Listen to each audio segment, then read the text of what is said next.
Nous sommes en train de vous accueillir ce matin dans la présence de Dieu. Nous sommes vraiment contents de voir ce dimanche, le dimanche 21 juin que le Seigneur nous accorde. Nous sommes vraiment reconnaissants à Dieu pour sa grâce et pour sa bonté. Et ce matin, j'aimerais que tu puisses accueillir quelqu'un sans lui toucher bien sûr. Mais tu vas juste lui donner high five où tu dis bonjour, que la paix de Dieu soit avec toi. Lorsque tu es à la maison, salis les gens avec qui tu te tiens. Dites-les que la paix du Seigneur soit avec vous. Ce matin, c'est pour nous une grande joie de nous réunir dans la présence de Dieu. Et maintenant, je vais nous inviter ce matin à nous mettre debout et nous voulons accueillir Jésus de Nazareth. Ce matin, nous voulons accueillir Jésus dans nos maisons. Nous voulons accueillir Jésus dans ce culte. Nous voulons accueillir Jésus partout où nous nous trouvons. Ce matin, nous sommes en train de t'accueillir Jésus. Jésus, nous t'accueillons au milieu de nous. Nous t'accueillons dans nos vies. Nous t'accueillons dans nos familles. Nous t'accueillons partout où nous sommes réunis. Nous voulons dire, Seigneur, sois le bienvenu. Emmanuel, le Dieu qui demeure au milieu de son peuple. Le Dieu qui demeure au milieu de son peuple. Ce matin, nous t'accueillons. Ce matin, nous accueillons ta grâce. Ce matin, nous accueillons ta présence.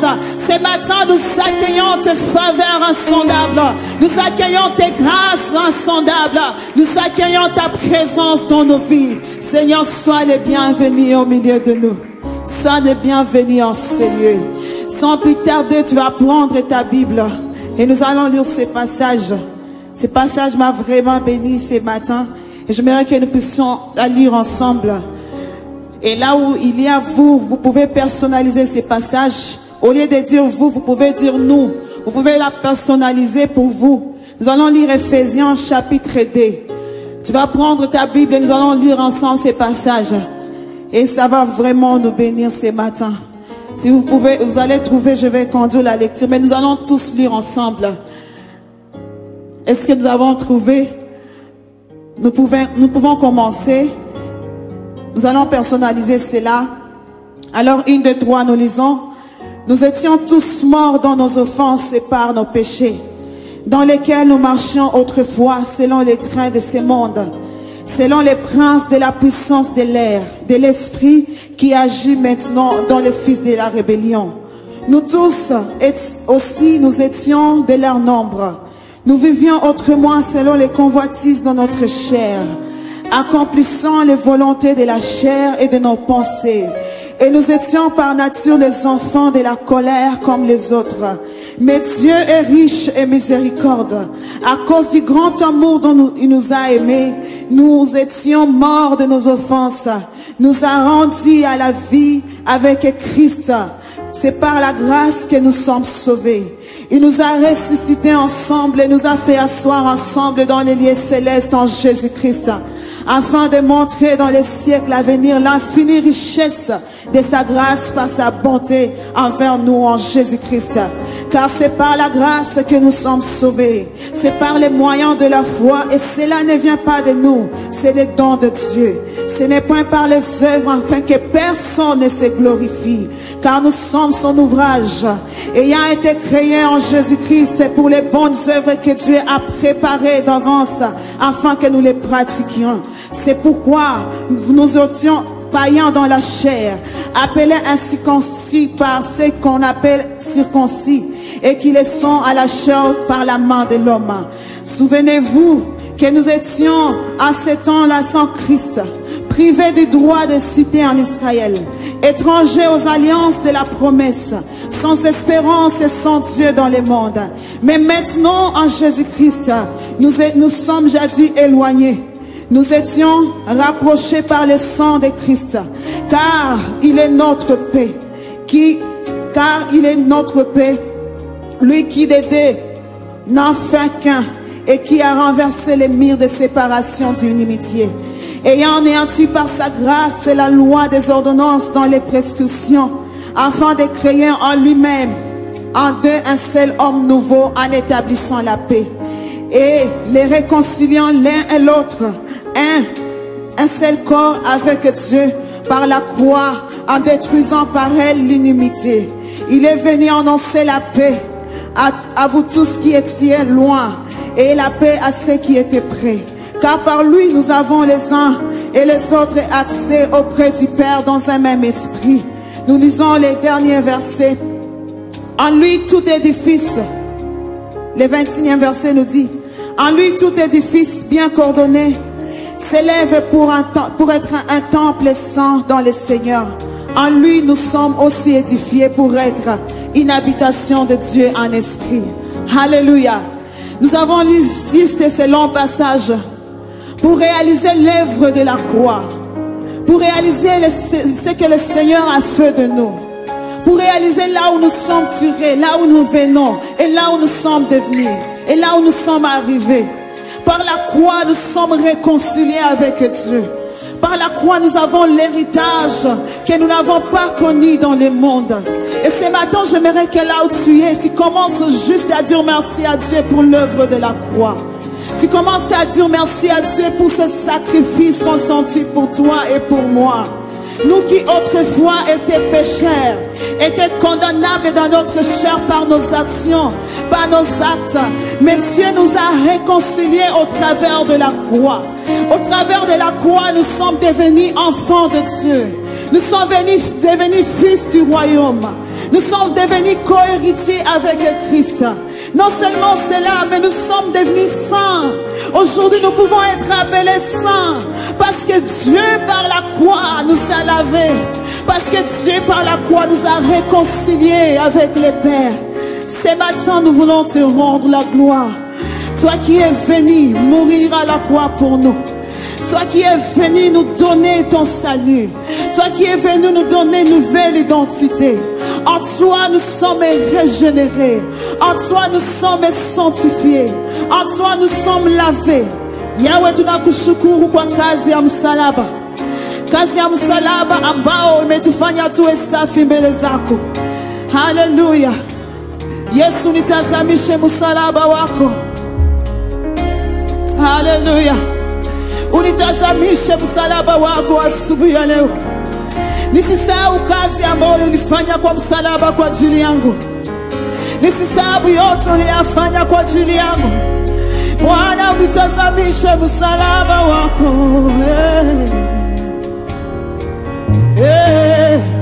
Yesu, Yesu, nitazamishe msalaba wako. Sikusahau wewe na mauti. Chante encore avec ton cœur. Yesu, unitazamishe msalaba wako. Wakati wote nishapo, nione msalaba wako. Nikumbuke kazi ambayo ulifanya kwa ajili yangu. Nisikusahau wewe. Yesu, nitazamishe msalaba wako. Yesu, nitazamishe msalaba wako. Nisikusahau wewe na mauti yako.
Disciples, attendez-moi sur l'autre bord. Je vous dis, vous n'allez pas périr, mais je vous dis, attendez-moi sur l'autre bord. Et ce matin, j'ai une bonne nouvelle à te donner. Le Seigneur a dit, tu ne vas pas périr. Le Seigneur a dit, tu ne vas pas crépir dans cette maladie. Il t'attend vers l'autre bord. Il t'attend vers l'autre bord. Il t'attend vers l'autre côté de la mer. Ce soir, tu peux commencer à jubiler. Car ton Dieu est ton sauveur. Car ton Dieu est ton secours. Celui qui a donné la promesse est fidèle et juste. Celui qui a dit, je serai avec vous jusqu'à la fin du temps. Si tu traverses la mer, si tu traverses les eaux ne te submergeront point. Si tu traverses les feux, il ne te brûlera point. Car celui qui te garde est ton secours, il est ton sauveur. David pouvait le dire, je lève mes yeux vers les montagnes. D'où me viendra le secours? Le secours me vient de l'Éternel qui a fait les cieux et la terre. Il ne permettra point que ton pied chancelle. Car celui qui te garde est ton bouclier. Celui qui garde Israël est ton sauveur. Alléluia. Alléluia. Alléluia. Tu es saint ce matin. Nous voulons te contempler dans ta sainteté. Nous voulons te contempler dans cet aspect, Seigneur, de la sainteté qui n'a pas de tâches ni de défauts. Nous voulons te contempler dans cet aspect, Seigneur, de la grandeur qui n'a pas de souillure, qui n'a pas, Seigneur, de tâches. Alléluia. Car seul toi est saint, Seigneur.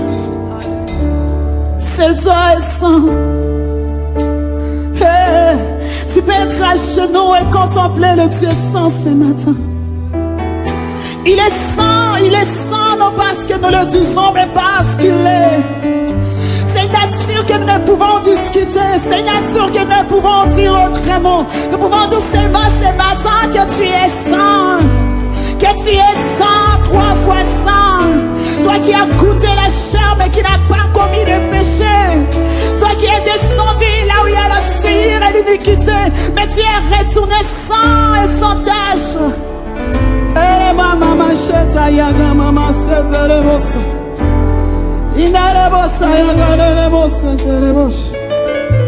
Alléluia. Oh, vie pour toujours.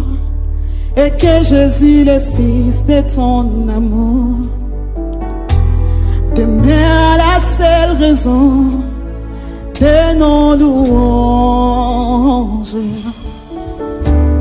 Ensemble avec les anges, dans le merveille de racheter, chantons à l'unisson, Alléluia. Pour toujours, et que Jésus, le Fils de ton amour, demeure la seule raison de nos louanges, ensemble avec les anges, dans le merveille de racheter, chantons à l'unisson, Alléluia. Oh, vie pour toujours. Ton roi vit pour toujours. Et Jésus, le Fils de ton amour. Demeure la seule raison. La seule raison de nos louanges. Ensemble avec les anges. Alléluia. Chantons à l'unisson. Alléluia.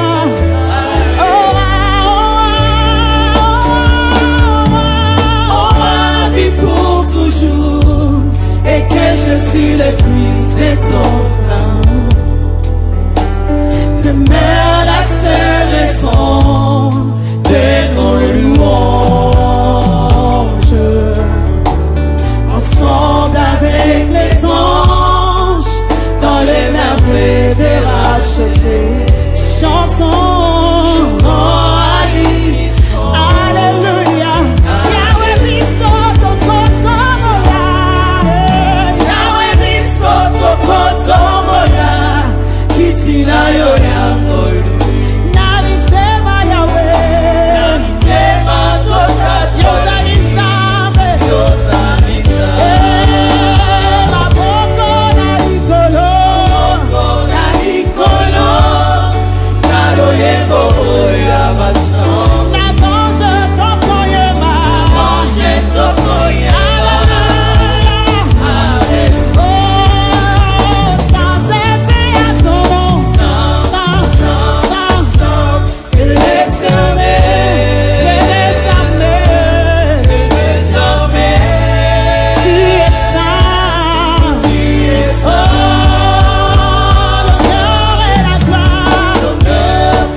D'être adoré. Nous les célébrons, nous les proclamons. Que la gloire et l'honneur te reviennent. Que la force et la magnificence reviennent à toi. Alléluia. Alléluia. Est-ce que nous pouvons nous mettre un moment? Avant d'écouter la parole ce matin, nous allons suivre d'abord les communiqués. Nous sommes en train de vous accueillir tous dans la présence du Seigneur. Vous êtes à la maison, vous êtes partout, nous disons bienvenue dans la présence de Dieu. À la fin de ce culte, vous pouvez préparer votre offrande et offrir à Dieu. Nous vous annonçons que nous poursuivons avec les programmes du tournant décisif. C'est un programme qui se passe à Gênes et à Gênes. Nous sommes en train d'ouvrir le soir. Nous passons toute la journée dans un état de Gênes et nous clôturons le soir à 18h. Si jusque-là, tu ne nous as pas encore suivis ou tu sens qu'il y a d'intégrer ces programmes, tu peux nous rejoindre dans ces programmes. Nous allons finir le dimanche 28 juin. Et chaque jour, de 5h30 à 6h30, nous avons des moments de prière et d'intercession à la radio. À la radio Nourou et à la radio Elisabeth. Et nous avons aussi des enseignements sur les thèmes prière selon les modèles du patriarche chaque jour de 19h à 20h à la radio Nourou. Nous avons des enseignements, nous avons aussi des moments d'intercession après l'enseignement. Donc nous vous invitons à rejoindre massivement ces programmes car le Seigneur nous demande de prier.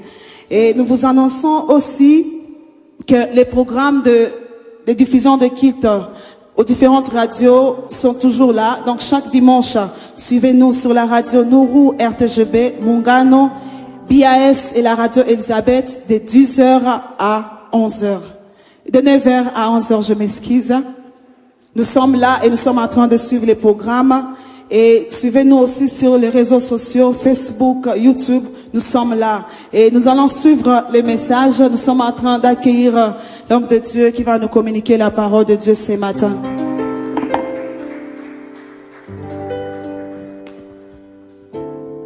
Seigneur, nous sommes là, debout devant ta présence pour recevoir ta parole. Laisse que tu fasses pleuvoir ta parole comme une pluie, afin que l'arrose nos cœurs, nos âmes, nos esprits, pour que nous puissions recevoir ta bénédiction au travers de cette parole.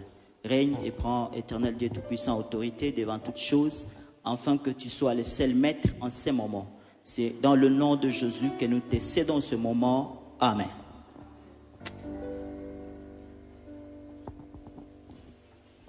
Nous rendons encore grâce à Dieu pour ce nouveau jour qu'il nous donne. Pour que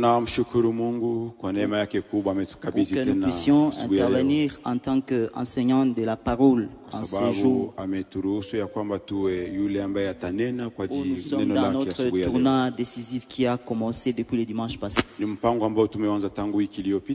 Sous le thème la prière selon le modèle de patriarche.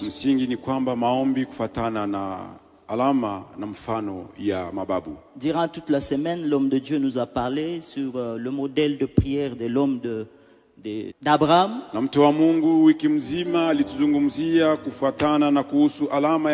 Abraham étant le père de la foi, il est le patriarche de la foi. Et nous aussi, nous avons choisi de continuer dans le même le même rythme que l'homme de Dieu. Mais nous allons parler sur un autre patriarche qui est Isaac. C'est pourquoi notre sous-thème durant ces temps où nous allons partager ensemble la parole de Dieu s'intitule les 3 prières d'Isaac qui ont changé la réalité. Les 3 prières d'Isaac qui ont changé la réalité. L'objectif dans ces enseignements, c'est pour nous stimuler et nous apprendre à prier de manière à pouvoir vivre les vraies choses que les anciens de la foi ont vécu avec Dieu. De vivre la même expérience que ces patriarches ont partagé avec Dieu. Parce que l'expérience qu'a partagé nos patriarches avec Dieu, c'est une expérience de réussite. Nous voulons avec Dieu. C'est pourquoi nous sommes en train d'apprendre à prier comme eux. Alléluia. Hallelujah. Mais avant de commencer toute chose, nous allons d'abord commencer à présenter Isaac. Qui est cet homme d'Isaac? Parce qu'on ne va pas parler de quelqu'un qu'on ne connaît pas. Parce que notre objectif c'est de parler à propos des patriarches. Alors nous devons comprendre et connaître si Isaac réellement est parmi nos patriarches. Alléluia. Hallelujah. La première chose que nous devons savoir sur Isaac, Isaac c'est un fils qui est né d'un couple. Isaka ni mwana ambaye amezaliwa kupitia ndoa. Un couple d'Abraham et Sarah. Ni ndoa ya Abrahamu na Sara. Qui est un couple qui a eu la promesse de Dieu. Ni ndoa ambayo imepata ahadi ya Bwana. Qui disait qu'il devait avoir un fils. Na ahadi ili kwamba wataweza Qui disait qu'il devait avoir, Abraham devait être un père d'une nation. Na walimwambia Abrahamu ya kwamba atakuwa baba wa mataifa. Et le fils qui est né de ce couple là. Na mwana ambaye atazaliwa kupitia ndoa hii. Ce fut le fils Isaac. Na huyu mwana ndiye aliitwa Isaka. Parce que c'est le fils qui est né selon la promesse de Dieu. Abraham a eu plusieurs autres enfants. Mais là qui était né de la promesse de Dieu, c'était Isaac. Et là nous sommes dans Genèse chapitre 21. Le premier verset jusqu'au 2e. La Bible est en train de dire ceci. L'Éternel se souvena de ce qu'il avait dit à Sarah. Et Sarah tomba enceinte. Et il enfanta un fils pour Abraham. Et lorsqu'il a enfanté un fils pour Abraham, Abraham donna le nom d'Isaac à ce fils-là. C'est-à-dire, Isaac, c'est un fils qui vient du couple Abraham et Sarah. Abraham étant le père de la foi. Alors, c'était une famille qui a vécu des moments difficiles. Ils ont longtemps entendu avoir un fils de la promesse. Et les temps sont passés. Mais à la fin de toute chose, la chose s'est accomplie. Ceci pour dire que lorsque Dieu promet une chose, il l'accomplit toujours. Il suffit pour l'homme qui a reçu la promesse de garder la foi. Parce que c'est la foi qui conserve la promesse. Et lorsque la promesse est bien conservée, elle finit toujours par s'accomplir. La deuxième chose que nous devons connaître sur Isaac, c'est que Isaac c'est le fils par qui la grande promesse que Dieu a faite à Abraham fut déclenchée. Et là nous sommes dans le livre de Genèse chapitre 22 le verset 15 à 18. La Bible est en train de dire que lorsque Abraham a eu le fils Isaac, quelque temps après, quand l'enfant était en train de grandir, Dieu a demandé à Abraham en lui disant: tu vas m'offrir ce fils là comme un sacrifice. Abraham, comme c'était quelqu'un qui croyait, qui obéissait à l'Éternel, la Bible dit qu'il a accepté de donner ses fils. Et quand il voulait offrir Isaac en sacrifice, l'Éternel ayant remarqué la foi et la grande obéissance que cet homme avait envers lui, il est rentré vers Abraham. Il a dit: tu ne vas pas tuer ton fils. Voici, je te donne un agneau que tu vas utiliser comme sacrifice. Et c'est alors lorsque Abraham a touché le cœur de Dieu dans ce sens-là que l'Éternel a prononcé maintenant la grande promesse sur Abraham. Et là l'Éternel a dit: comme tu as obéi cela, comme tu as fait ainsi, voici, je ferai de toi une grande nation. Je te comblerai de bénédictions. Et toutes les nations de la terre seront bénies par ta prospérité. C'est que Abraham a reçu la promesse de la bénédiction, mais cette promesse a été larguée sur la postérité d'Abraham. Et ce qui a déclenché ces choses, c'est le fait qu'Abraham a accepté de donner le fils. C'est pourquoi nous disons que Isaac c'est le fils qui a déclenché la grande promesse que Dieu a faite sur Abraham et sur toutes les nations. Parce que nous aussi, nous sommes bénéficiaires de cette promesse. Comme la Bible est en train de le dire dans le livre de Galates chapitre 28, il dit que nous sommes aussi héritiers de la promesse, comme Isaac a hérité la promesse. Alléluia. Et la troisième chose que nous devons savoir sur Isaac, c'est que Isaac, c'était l'héritier de son père. C'est que Isaac a hérité tout ce que Dieu a donné à son père. C'est que Isaac a hérité et la richesse que Dieu a donnée à Abraham, mais il a aussi hérité la promesse que Dieu a donnée à Abraham. C'est pourquoi Galates pouvait dire que nous sommes héritiers comme Isaac de cette promesse-là. Alléluia. Et là nous sommes dans le livre de Genèse chapitre 24. Nous pouvons lire cette fois les premiers versets. Genèse chapitre 24, la Bible dit ceci: Abraham était vieux, avancé en âge, et l'Éternel avait béni Abraham en toutes choses.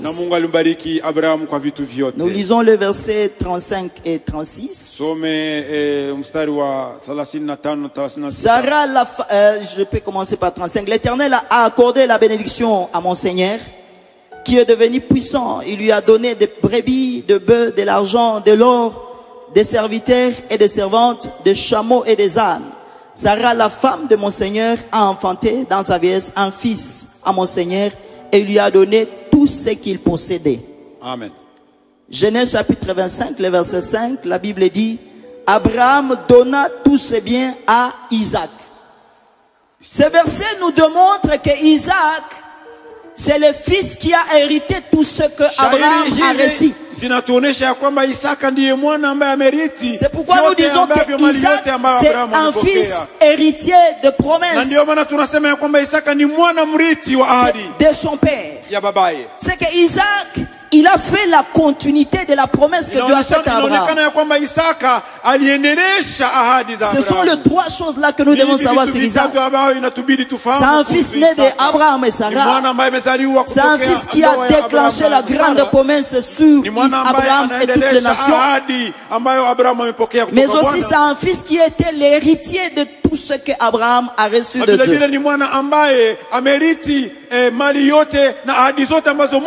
Mais lorsque Isaac a reçu la promesse, a reçu la richesse, a été héritier de choses de son père, c'est là maintenant qu'il s'est heurté devant une réalité. C'est pourquoi nous avons intitulé notre thème les trois prières d'Isaac qui ont changé les réalités. C'est que Isaac, après avoir hérité ce que son père lui a donné, c'était un enfant, un jeune homme qui a du moyen. Parce qu'il a eu le bien et il a eu la promesse de son père. Mais lorsqu'il a reçu toutes ces choses, une réalité est apparue. Or, la réalité, c'est une chose. C'est quelque chose qui est comme un rideau.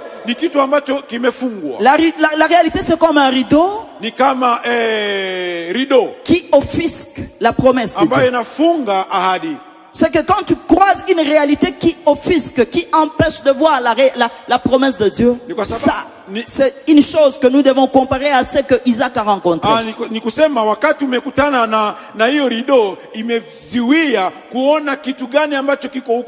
venons de dire qu'Isaac c'était l'héritier de choses que son père a reçues. C'est que s'il a reçu la promesse, dans cette promesse, il a été dit que l'Éternel bénira toute la postérité d'Abraham. Mais une réalité est apparue à montrer que la femme que Isaac a épousée était une femme stérile. Et cette stérilité, c'est ça la réalité que nous parlons. Parce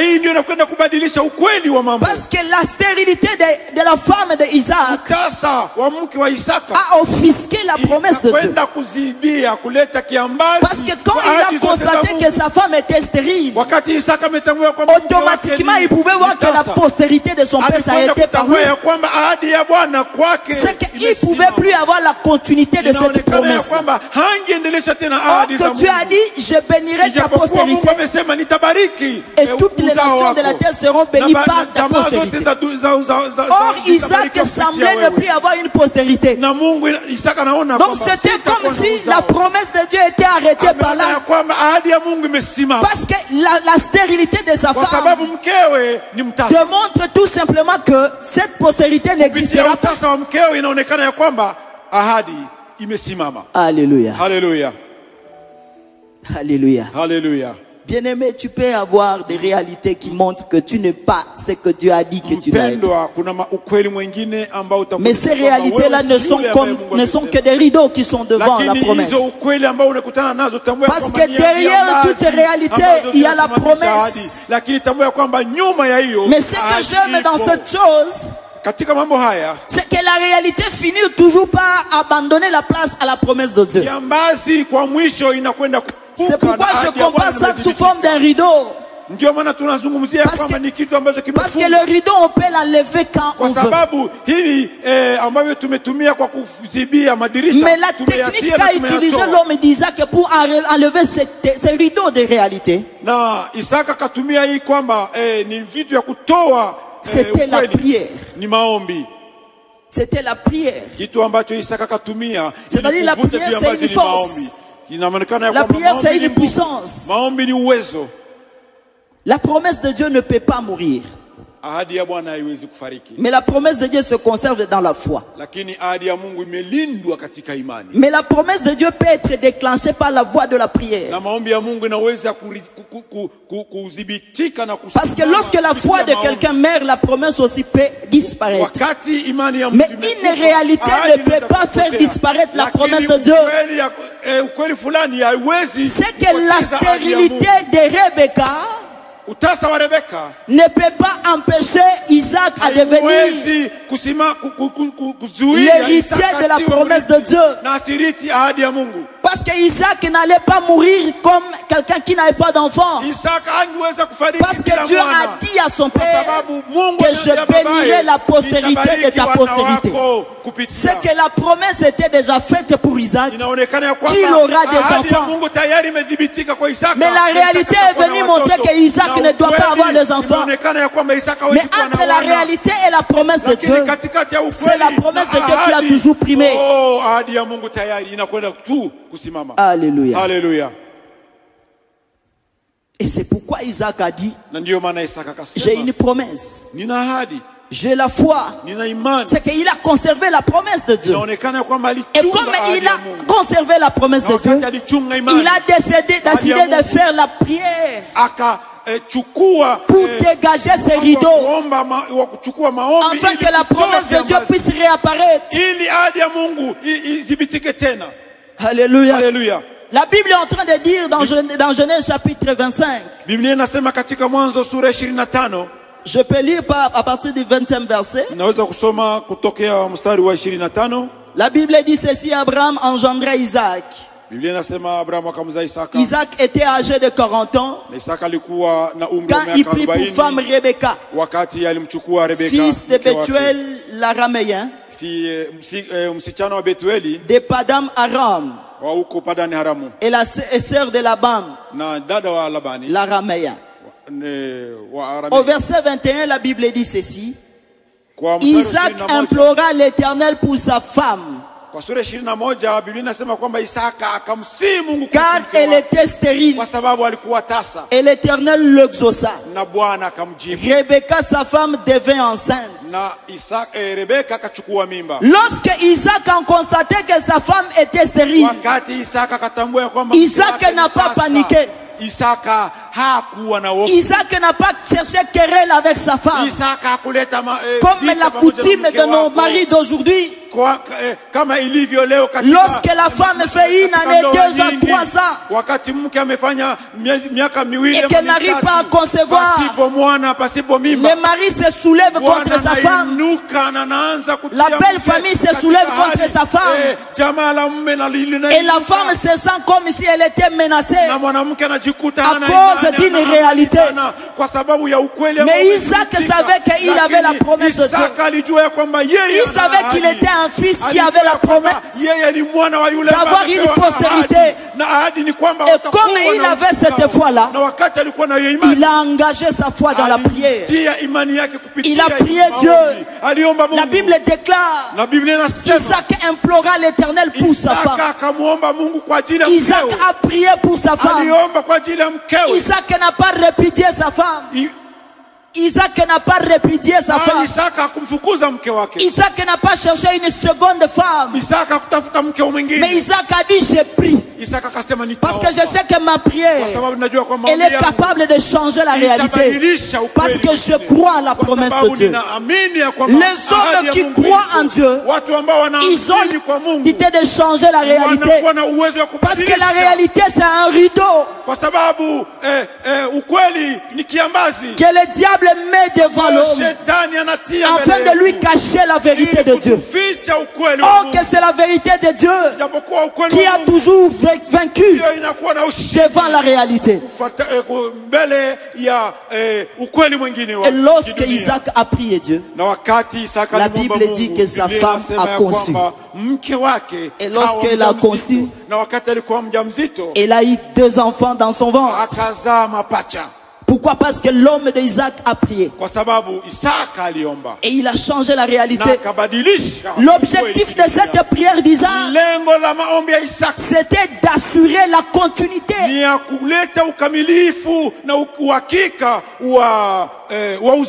de la promesse que lui a reçue. Parce que son père lui a légué la promesse. Et comme c'est une promesse qui avait la portée sur les nations, lui aussi il devait s'assurer de pouvoir léguer cette promesse. Mais il ne pouvait léguer que la promesse qu'à un enfant qu'il avait. C'est pourquoi il s'est dit, la promesse était faite. La promesse était dite. Et comme cette promesse existe, je peux déplacer ces rideaux ici. La réalité ici de la stérilité de ma femme ne peut pas empêcher la promesse de Dieu. Parce que la promesse de Dieu s'accomplit toujours. Quelle que soit la durée et le temps qu'elle prend.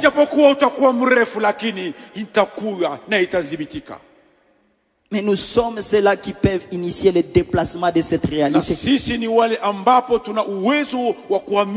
Nous sommes de ceux-là qui sont là pour sortir les rideaux. Et l'homme d'Isaac a dit, je prie. Je déplace ces rideaux afin que la promesse de Dieu puisse encore réapparaître. Et lorsque la promesse a réapparu, la femme d'Isaac était tombée enceinte. Mais pendant que la femme était enceinte, la Bible a dit que la grossesse commençait à avoir la complication. La femme commençait à avoir des douleurs au niveau du ventre. Parce qu'il y avait des mouvements exagérés dans le ventre, jusqu'au point que la femme a dit non, ce n'était pas important que je tombe enceinte si cette grossesse va me faire souffrir ainsi. Gloire au Seigneur. Gloire au Seigneur. Il y a des moments où quand la réalité est en train de sortir à la place de la promesse, il y a des combats qui se soulèvent. Et jusqu'au point que nous pouvons dire que cette promesse n'est pas la nôtre. Mais cette femme d'Isaac, elle a aussi compris qu'il y a une culture qu'elle devait apprendre. La culture de déplacer le rideau par la prière.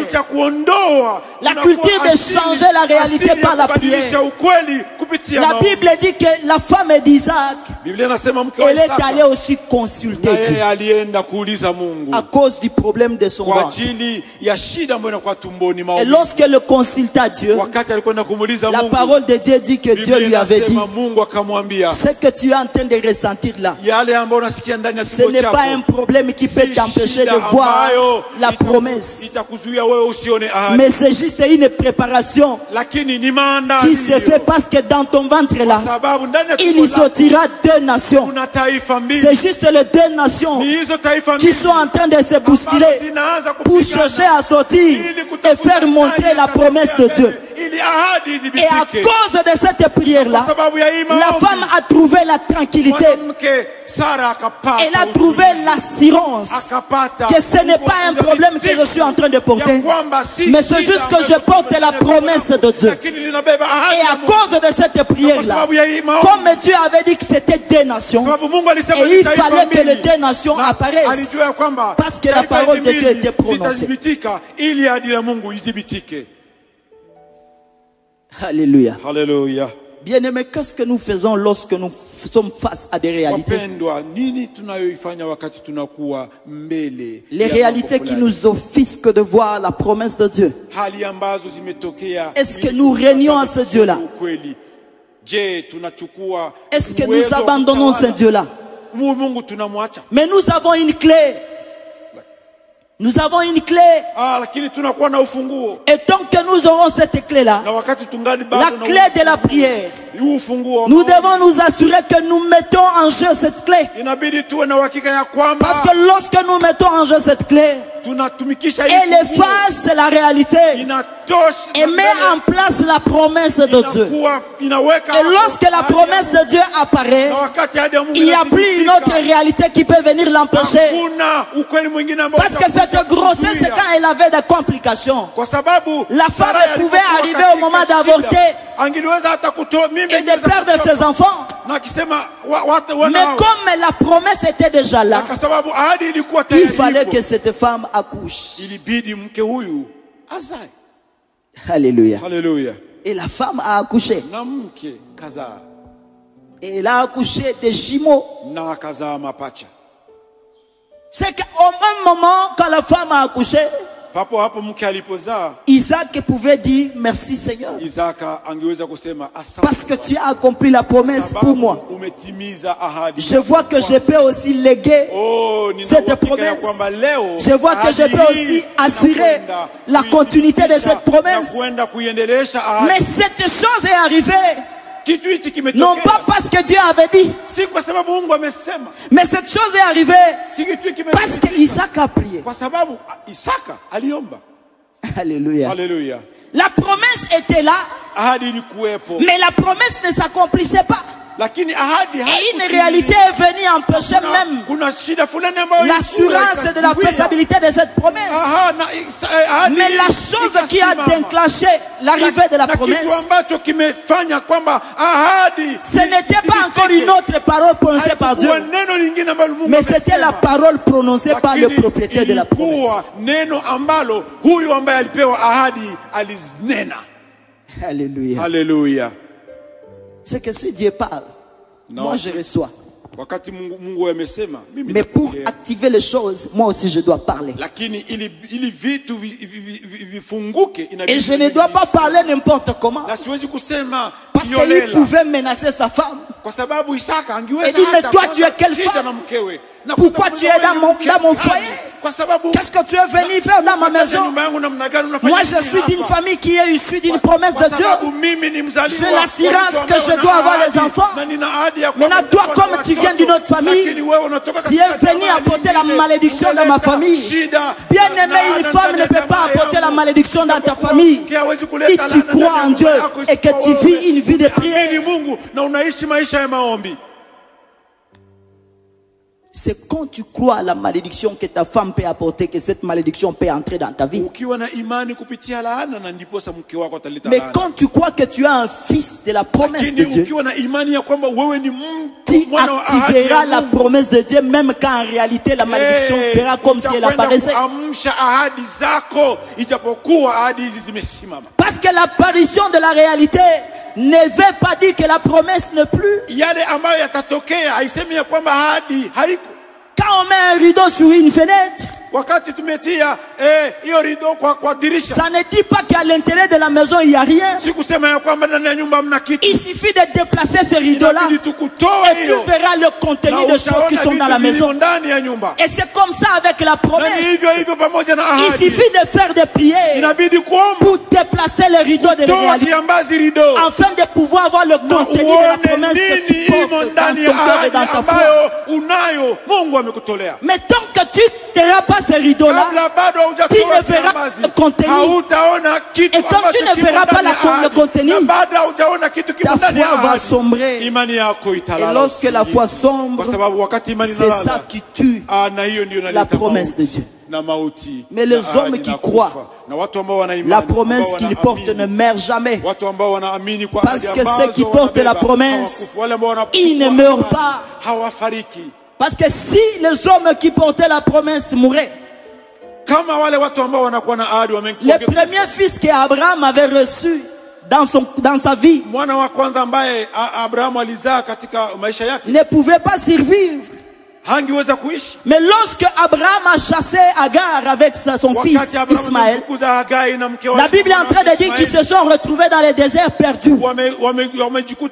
Et la quantité d'eau qu'il portait était finie. La femme Agar a vécu la chose la plus dure. Il a vu la réalité de la mort en face. Elle a dit, je ne veux pas voir mon fils mourir. La Bible dit qu'elle a déposé l'enfant. elle est allée regarder de loin pour voir comment l'enfant était en train de mourir. Elle attendait la mort. Mais pendant qu'elle pleurait en attendant que l'enfant meure, l'enfant qui était abandonné par la mère était aussi en train de pleurer. Mais il y avait une chose dans cet enfant-là. Parce que lorsque Dieu a dit à Abraham, renvoie cette femme, il avait prononcé la promesse sur cette femme, sur cet enfant. Il a dit, renvoie la femme et l'enfant. Mais je ferai aussi une nation avec cet enfant-là. C'est que l'enfant était porteur d'une promesse de Dieu. Mais la femme n'avait pas la promesse.